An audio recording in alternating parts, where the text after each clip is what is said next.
Hello and welcome to ArtShow. I'm Craig Stover, and today I have with me Todd Arsenault. Hey, Todd, how are you today? Great, Craig. It's exciting to be here. Thanks for having me. My pleasure. So let's start and share some of your work so people can see the kind of things that you do. So I went on your site, which is a real plethora of artworks. So you have lots of different years put in. And I chose some pieces that I thought were just sort of outstanding pieces. And I wanted to start with this one because this one really grabbed my eye. Can you tell me just a bit about this?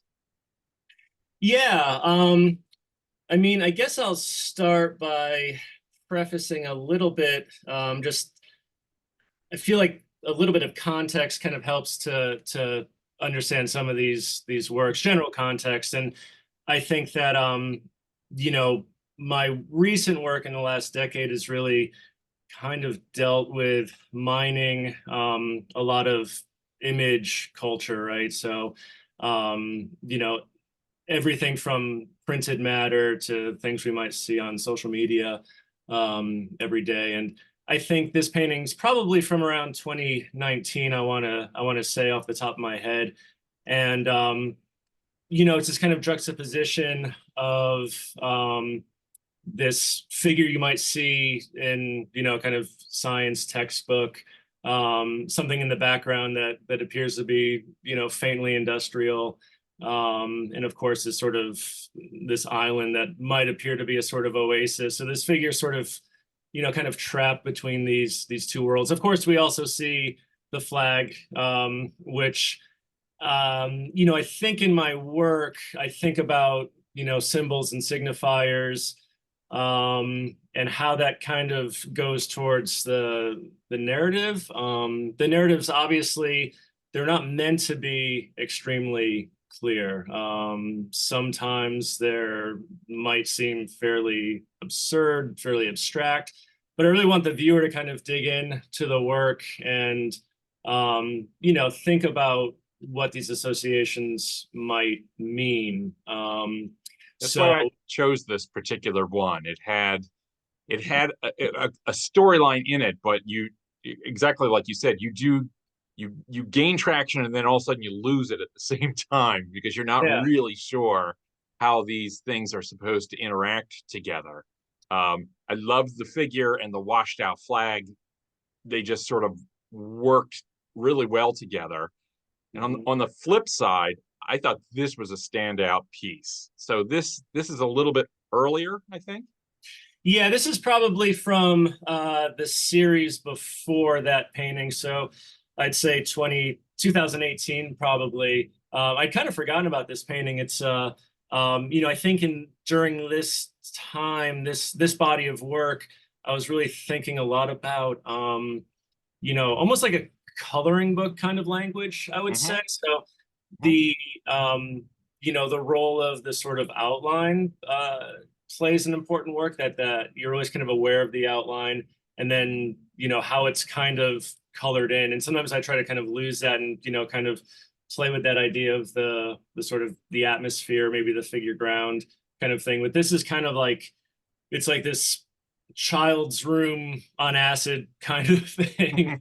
um I and really enjoyed the mark making that you have in this. It's so varied. So it's a pleasure to look at this because I'm zooming all over the picture.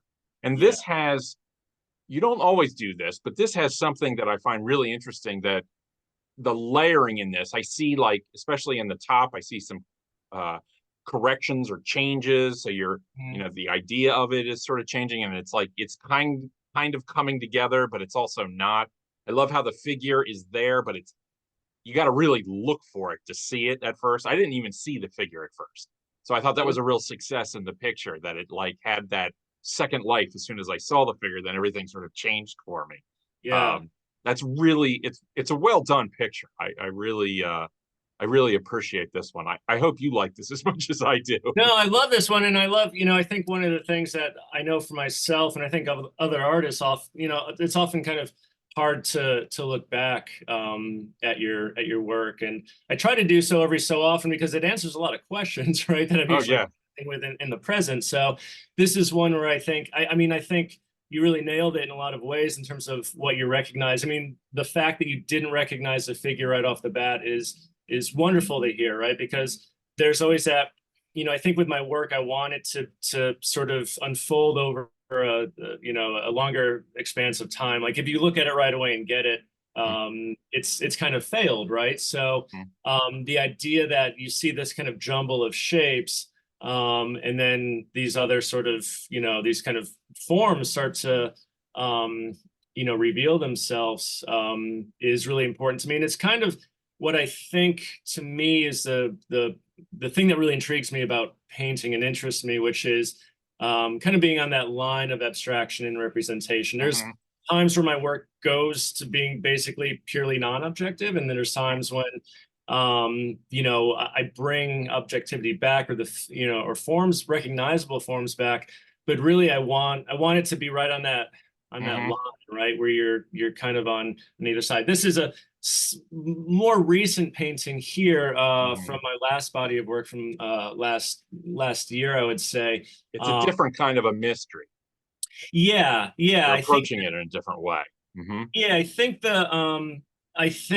so that the outline has kind of been lost, that kind of coloring book quality, right? And I think in my work, I'm very, I'm always aware of the aesthetic language that I'm working with, which doesn't, it's, in the end, it's a certain type of painting, I mean, I think this goes back into more of a vein of like perceptual painting, kind of mid-20th century figures like Elmer Bischoff, David Park, where again, I think if you take certain details out of this painting, it becomes quite abstract, right? You might, especially this kind of central area, this jumble of kind of shapes there, becomes less objective.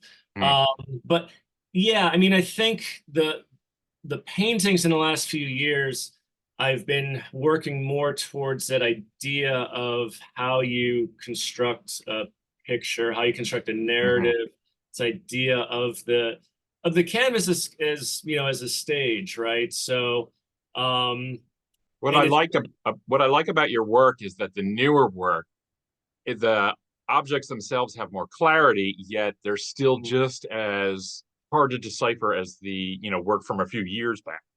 You've got a new way to play with the viewer, essentially, which I really enjoy. I had to show it, at least one of the, it's really a drawing, it's work on paper. But this illustrates my point about, I think when people look at this, they'll recognize the hat, but then it takes them, that's the entry point. And then it takes them a while to figure out, well, what are these other objects and how do they relate to that? So this is a good drawing. This is really, I don't know do you consider this drawing or painting? Oh, absolutely. Yeah. I mean, I think I know it's always a like, distinguishing like canvas versus paper, and paper tends to be drawing, even if it's if it's like a painting on paper, but yeah, I would consider this drawing just because of how I'm dealing with line and mark, right? It kind of fits within that definition. Even though it is, has some painterly qualities. And those are important to me. Those drawings where I take color out, I start to focus more on line and form on the form itself. So speaking of form, this one goes several years back. But this really caught my eye. This was sort of a stunner. I can see some of the marks that you've developed in this that you've still carried into newer stuff, but this is a whole different kind of a language. It was wonderful to see you change your language so much over time. How big is this piece? This painting's probably like roughly 40 by 50 inches. Okay, so it's a good size piece. Yeah. Do you like this painting? I love this painting. I like this painting a lot. Yeah, this was a really important, I think, period of work for me where I guess some useful background is that I've always been interested in using the computer as part of my process. And so, I mean, I think the idea of a lot of ways that I maybe come up with ideas or find material or content. And so if you went back to paintings before this, you'd probably see that they maybe relate a little bit more to what I'm doing now, even though they're a bit different. But, figuration and recognizable imagery But what happened around this time was that I felt like I was kind of finishing the work on the computer. Mm-hmm. Um, and when I went to paint, it was becoming this thing of like a rote kind of copying and Mm-hmm. not being able to let go of the digital image, right? So Right. I around this time I decided I wanted to actually just do away with the computer Mm. completely. I wanted to only live in the world of paint. And that didn't necessarily mean getting away from recognizable imagery, but that's where it took me, right? Do This you I do you currently have a computer in your studio? Yeah, oh yeah, a few probably. Okay. And I Who actually, doesn't have one on a them at little all secret, I times? actually work with a TV monitor next to my palette because Really? I throw references up on there, but I sometimes prefer that versus a printed image because it's the printed image that you see the kind of you get hung up on this, or I get hung up on the smaller details. The Yeah. television feels like a monitor, so I'm looking out a window Yeah. at a landscape, or I'm seeing the larger picture. I'm not getting hung up on, ooh, there's like a little tiny mark there that is totally irrelevant to. So I wanted to finish up with this painting because I thought this was an interesting connection between the newer work and that painting that we just saw. There's elements of, I Yeah. think, both of those in this piece. I immediately thought of, this is going to sound like a strange reference. Gauguin did a painting of a piece of ham on a plate, Oh and yeah, it's just sure. beautiful oranges and those yellows and the same sort of thing. And I couldn't help but think of that reference with this. Hmm. Is there a story behind this? There's actually a very interesting story behind this because actually this is a collaborative painting, a series of collaborative paintings that I've been working on with an awesome painter and great friend, Christopher Benedict, who's based in Okay. Philadelphia. Oh And yeah. Mm-hmm.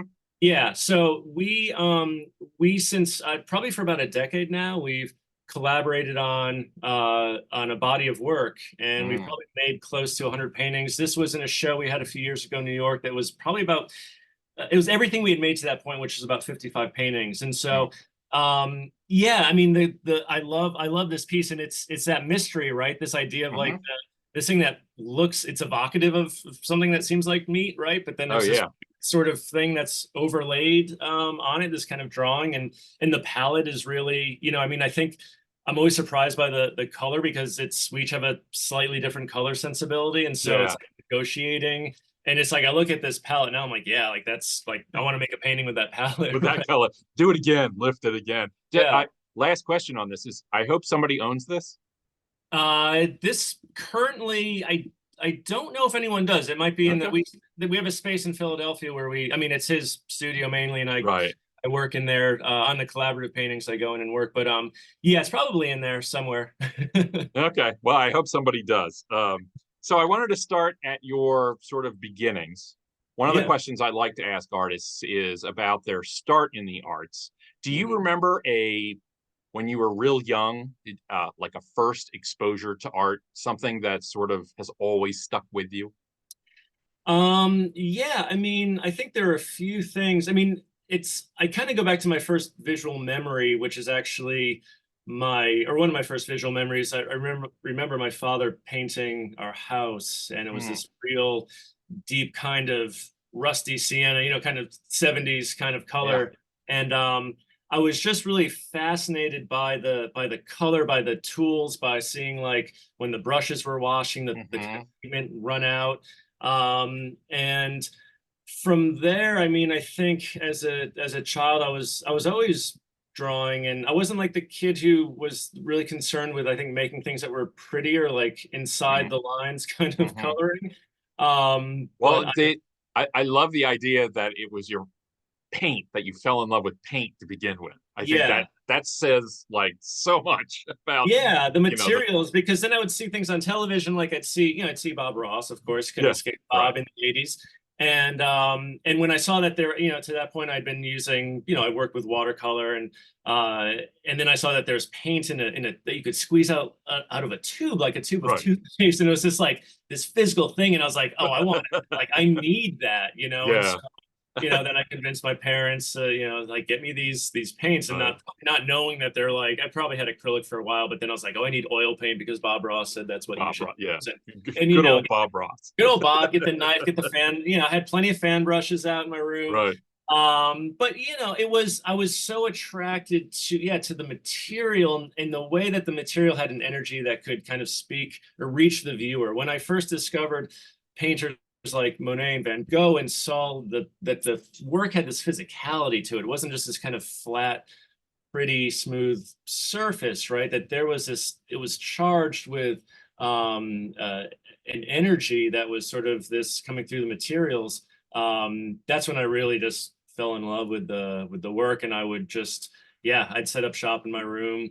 My parents were very supportive, and I mean, I destroyed my bedroom as a child. It was just Mhm. basically had to be, like gutted when I went to college because it was So covered in paint. at what point did you decide I'm going to be an artist? Where did that come into?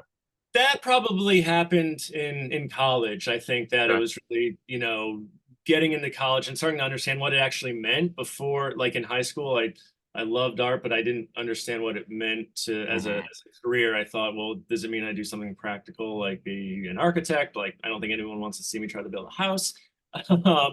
And in college, it was like I got this understanding of what it is to be a studio artist, and ways that you go about that, and also all the challenges of that as Yeah. well. Well, as a painter, I'm dying to talk to you about process. So I've got a bunch of these questions. First, quick question: do you keep sketchbook? I do actually. Yeah, I have. I'm kind of a bad sketchbook person in the sense I'm not very linear. I can never find. Okay. I have probably like a dozen sketchbooks kicking around that, and Do the sketchbooks inform the paintings, or are they separate? they absolutely, yeah. I mean, I think in my practice, I mean, first off, I mean, painting, I kind of see as the pinnacle of my practice, which includes strong printmaking, digital work, right? But it's really that how I'm always exploring ideas through these other mediums and then trying to Mhm. figure out ways to bring them back to whichever other medium in a more interesting way. So the sketchbooks, it's like I'll stumble upon a sketchbook and I'll open it up and they'll have these crazy drawings I don't remember doing, Mhm. Mhm. because they're very in the moment. And then it kind of influences what I do.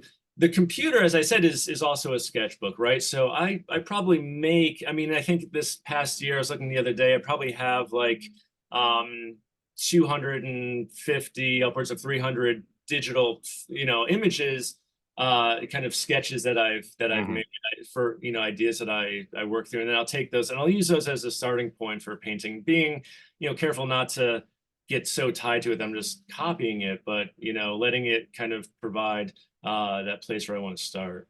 You mentioned that you have a TV, right? Yeah. But I'm kind of curious about your source materials. Like, do you, aside from the TV, or maybe it's just the TV, do you have sort of a go-to sources for source materials?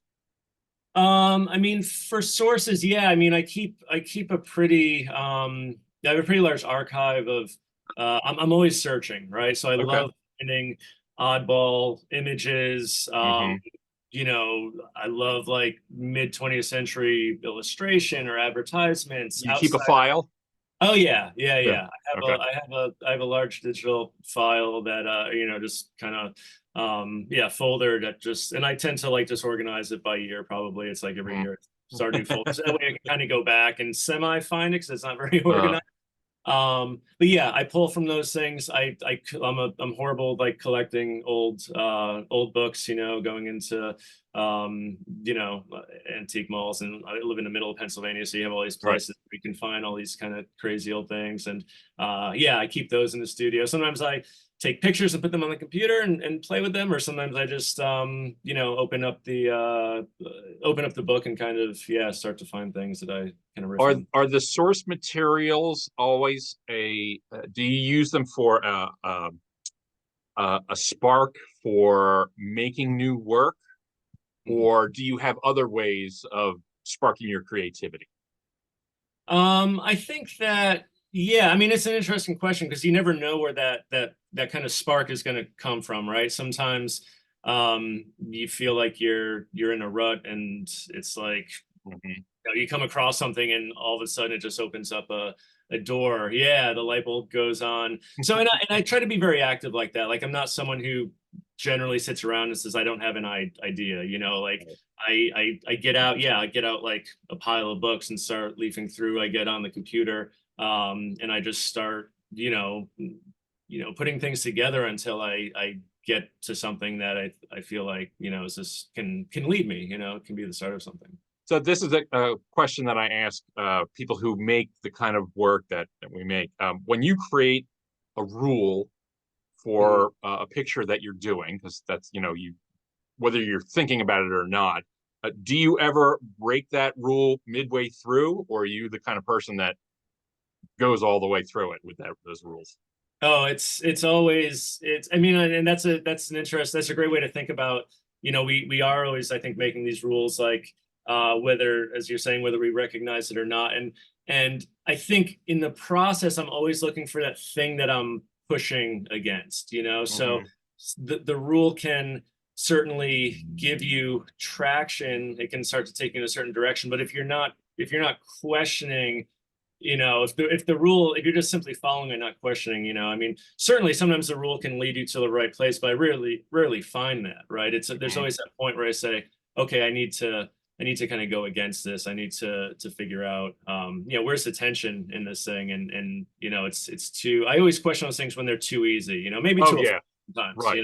But, if it's easy, forget it. I throw it away. Speaking of which, do you ever find yourself destroying work or completely reworking even after years? Yeah. Oh, yeah. I mean, I don't know about, actually, it's funny. I did find a painting last month that is a very large canvas, and I was like, I can't, I hate this painting. Right. And Right, and I actually really preferred working on I'd like there to be a history in the paintings. You pointed that out with one of those first paintings, that there was something, it looked like I had gone over something, and that idea of the sort of pentimenti, or the sort of ghost image, this history that kind of is built into the canvas, and you're kind of, it gives you something to grapple with, right? Because oh yeah, I have an idea for a very clear idea for an image. If there's already something on the canvas, no matter what, I'm going to react to what's just putting down brushstrokes and something else happens, right? So to me, I find, I used to destroy more, like I used to like rip, canvases off the stretchers and throw them out.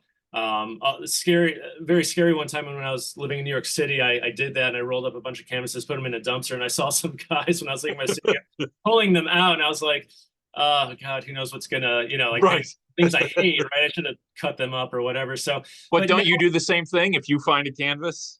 Somebody else's? I paint over it. But I now go and I mostly just paint over things that I don't like, and I kind of try to make paintings I don't like initially so that I can paint over them. Also, no, it's just this like very free process where if I let my guard down completely, sometimes I end up making something that is really surprising and kind of unexpected. So I find I learn a lot from that. I always think of de Kooning had a great little quote about approaching a white canvas, and the first thing that he would normally do is he would just write the word, whatever he would see, chair, he'd write the word chair, just so he could ruin it and then start all over again. Absolutely. So when you're making your work, I'm curious to know about your audiences. Are they at play when you're making your work? Do you think about them, about what you're saying to them, or is it more of a conversation for yourself? I mean, I think it's a little bit of both. I mean, first off, it's hard to fully anticipate audience, right? I mean, I think that on one level, I want my paintings to have an appeal to various audiences, right? That could be people who, know a lot about art and are very familiar, or other artists, or it could be people who really have no clue about art, or are not familiar with, this sort of world, I guess. And so, I mean, I think about how it comes across, right? Because I think as an artist, part of your job is, when something leaves the studio, you have to understand how it's going to be perceived and be okay with that. Now you can't anticipate every outcome, right? And you Mm. can't, and there's certain things you just have to say. If someone sees a certain thing in your painting, it's like, yeah, people are going to see things, right? But I think it's important to, I think for the types of paintings I'm making now, like I'm really thinking about, the relationships between the imagery and the painting, and Mm. sort of where that might take the viewer, the different directions, because Hmm. there's no single direction there, So a question I've got that often, I'm surprised, stumps a lot of artists. Do you consider your work to be autobiographical, or do you try to make them as separate from your own life? I mean, for me, I think it's so the my answer to that is that as an artist, I kind of think of myself as, I mean, I think of artists as sponges, right? We're always kind of absorbing things that are around us, influences, visual Hmm. material, ideas. Um, but and so in that sense, I think everything in art is, if you make something in one form or another, you could probably say it's autobiographical, right? But Yeah. I'm not making work that's like so explicitly about my life or my experience, but I'm very interested in how, as an artist, or just how artists exist in the world, right? So really it's a sort of filtering, maybe through the lens of my experience, or things that I've um, you know, that are close to me. But yeah, it's not autobiographical in such an explicit sense. Interesting.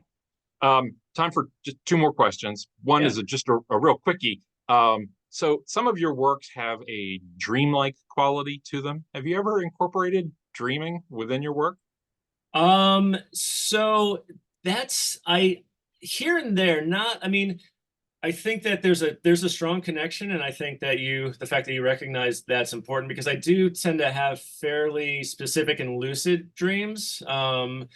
And here and there, I've thought, oh, that that dream could be good content for Mm. an image. But maybe it's more about like the sensation, or the idea of the dream, as opposed to like taking explicit imagery, right? I mean, I Hmm. think that's where I think the dreams maybe that I have, it's usually more like that feeling that I wake up with, as opposed to thinking about like a really strong image. And I think the paintings, in the end, I hope that the viewer can kind of like that there's a sensation, Hmm. from the Have work you or ever the. dreamed about your work? Have you ever had a Yeah, dream of yeah. your own paintings?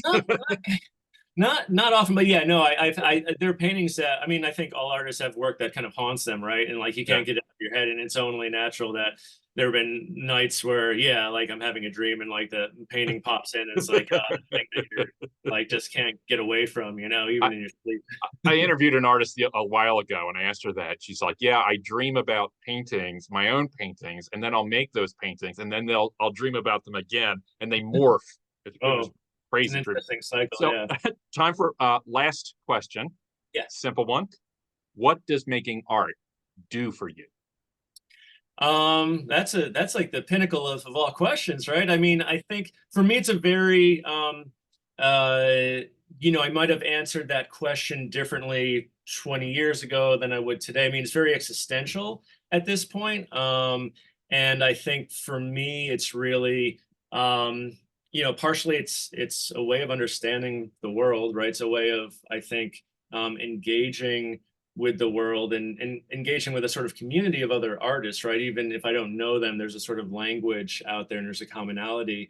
But beyond that, it's really, I think when I was younger, there's this sense that, oh, at some point I'll figure out how to make the perfect painting, and like I'll feel like I've accomplished something. And you realize that no, I mean, unless depending on the reasons you're in it, it's like I'll always be chasing a different painting or a better painting. And so really it's this just sort of search that I feel is, I'm really engaged with, and I hope goes on forever.